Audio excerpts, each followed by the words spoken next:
Good day, folks. Sunday afternoon, another chapter on geopolitics. Interesting stuff happening in the neighborhood. The danger to India continues to build.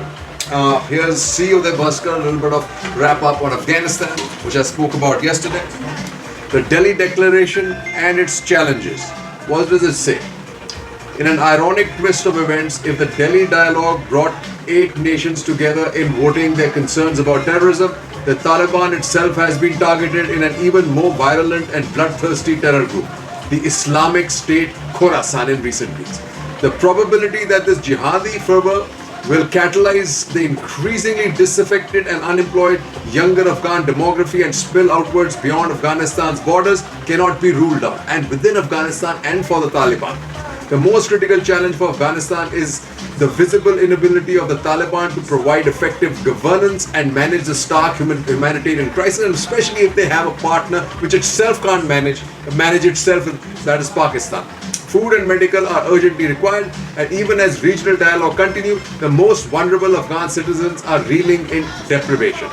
Notwithstanding all the political dissonance within the region, Delhi could offer to immediately reach food and medical aid to Iran for transfer to Afghanistan and place the onus on the Troika Plus to enable this initiative. The scale of the refugee crisis may be gauged from the estimate that almost 5,000 Afghan refugees are crossing into Iran daily, which is already hosting 3.6 million Afghans. No wonder if Iran is on board with us. Will favorably consider Pak on beat from India to Kabul. 1 million Afghan children at risk of dying amid acute malnutrition. Qatar agrees to represent US interests in Afghanistan. Pak may let passage of India wheat to Afghanistan. Will favorably consider request Imran's office.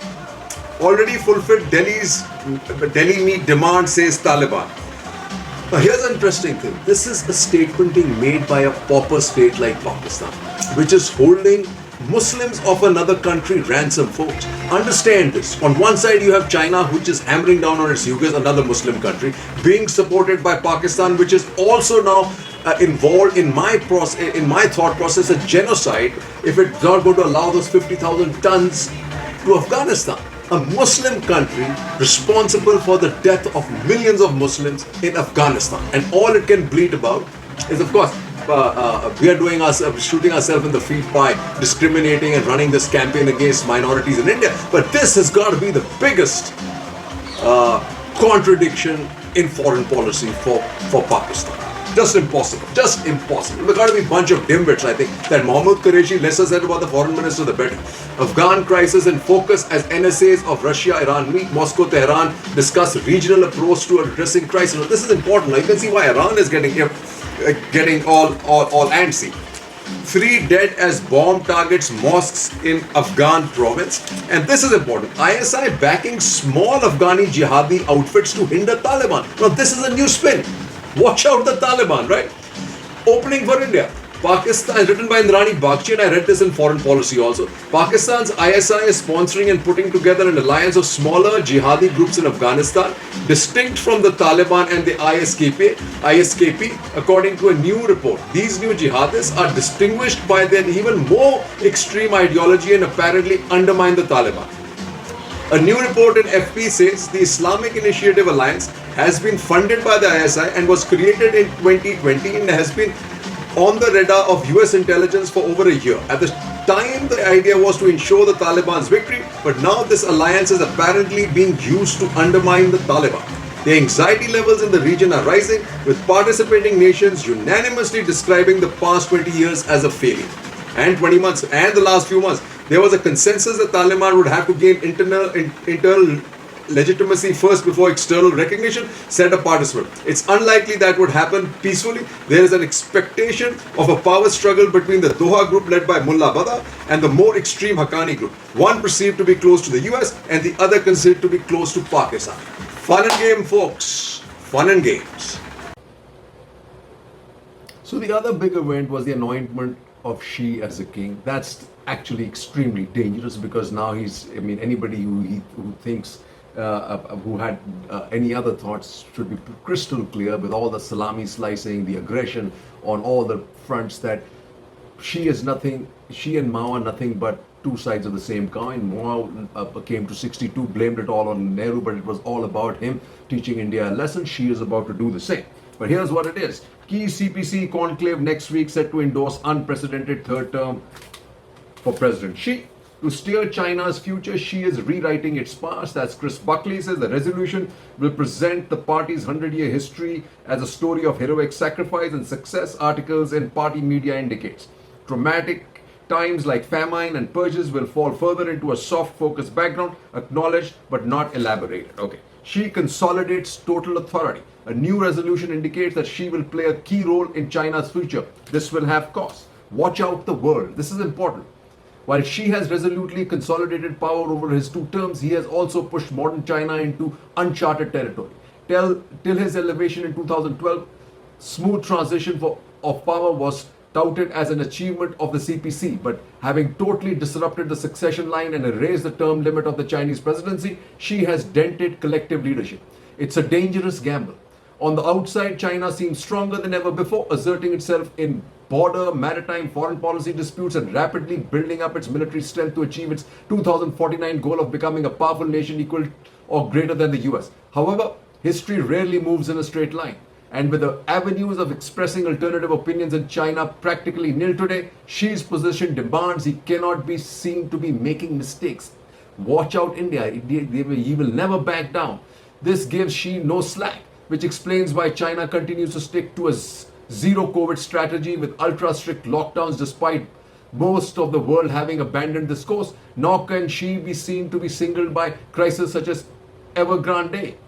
He must continually be seen to be performing. This naturally we will see pressure build up in a closed system. Moreover, Xi is incapacitated in future to lead succession could become even messier, notwithstanding talk about Shen Minye and Wang Huiying, which begs the question with global consequences.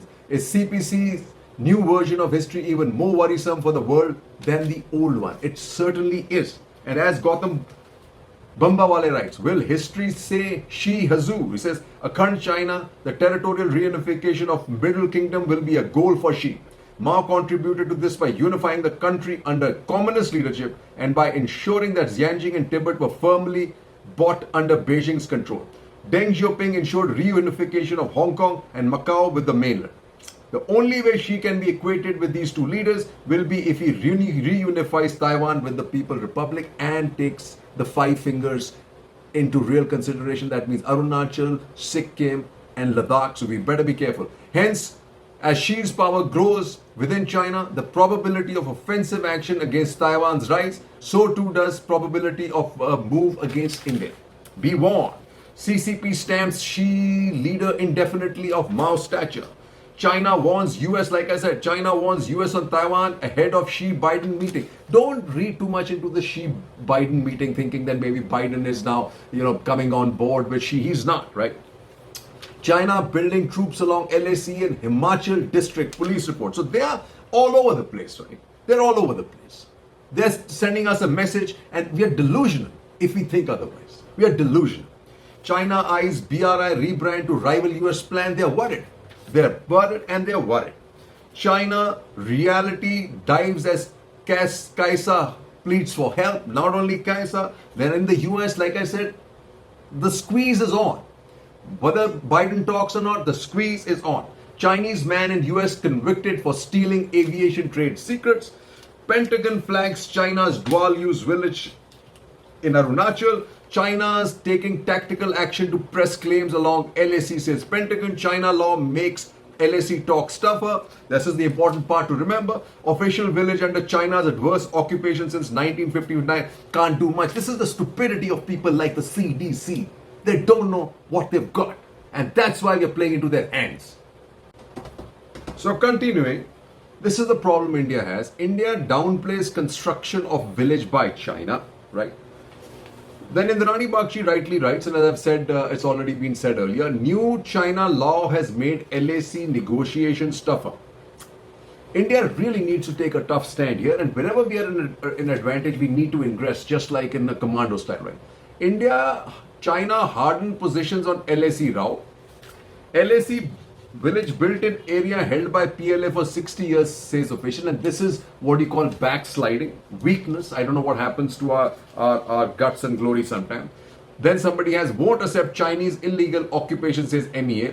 Conveyed strong protest against such activity. So it's really funny. The MEA is saying one thing, the CDC is saying something, right? Illegal occupation. India hits out as China over LAC village. But you got to remember this. This is something that Kunal Singh writes. Underplaying the Chinese aggression. He says the government has consciously decided to downplay China's hostility. This has possible benefits but also costs. But this is the important part to remember. Military mobilization is more effective than public threats in demonstrating resolve against hawkish as opposed to dovish rivals. Remember this. This is a critical line, not punchline. Not many in the world will characterize sheeping as a dove anyway. That, folks, is the important takeaway. So Chinese, essentially, their aggression is now, Xi is getting, like I said, like he's having centralized everything. He now is in a corner. You got to be careful because he can't back down, and you can see his intent, right? China sends advanced warships to Pakistan. Okay. China delivers largest, most advanced warship to Pakistan. Pak Navy modernization to boost China's presence in Indian Ocean, Arabian Sea. We got a break here in Sri Lanka. India to Sri Lanka's rescue after microbes in Chinese fertilizers. IAF C-17 Globemaster aircraft deliver 100,000 kg of nano nitrogen. So they are losing the plot in Bangladesh, if you remember, faulty defense equipment, and now fertilizers, which are causing huge amount of problem in Sri Lanka. So this is what you got to read from Brahma Chalani. App bans not enough. India must start imposing calibrated costs on China. He says its latest provocation is a land border law, primarily aimed at furthering its Himalayan expansionism.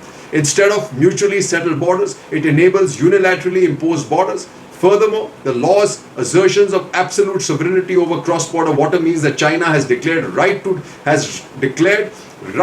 divert as much as the shared waters of the Tibet originating rivers as it wishes, regardless of downstream impact. This is something you must understand.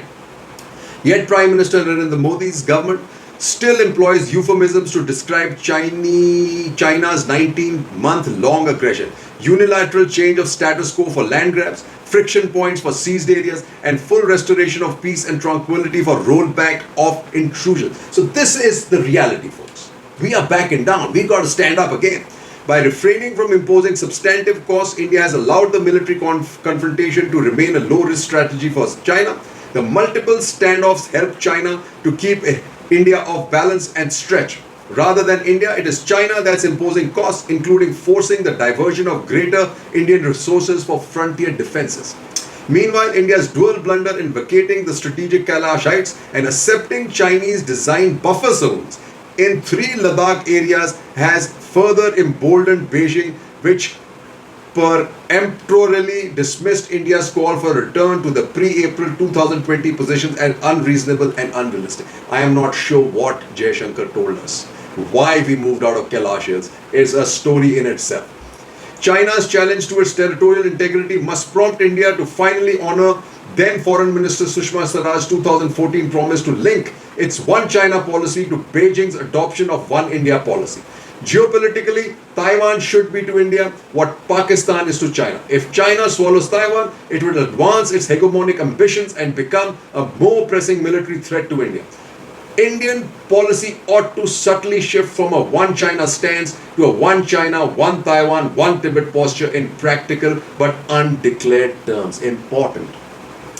It is also time for New Delhi to downsize China's large diplomatic presence in India, starting by shutting its Kolkata consulate given the CCP's designs on Siliguri corridor and the inflow of Chinese arms to insurgents. Modi's predecessor played into China's hands by letting it re-establish its Kolkata consulate without India reciprocally being allowed to reopen its Lhasa consulate, which Beijing shut in '62.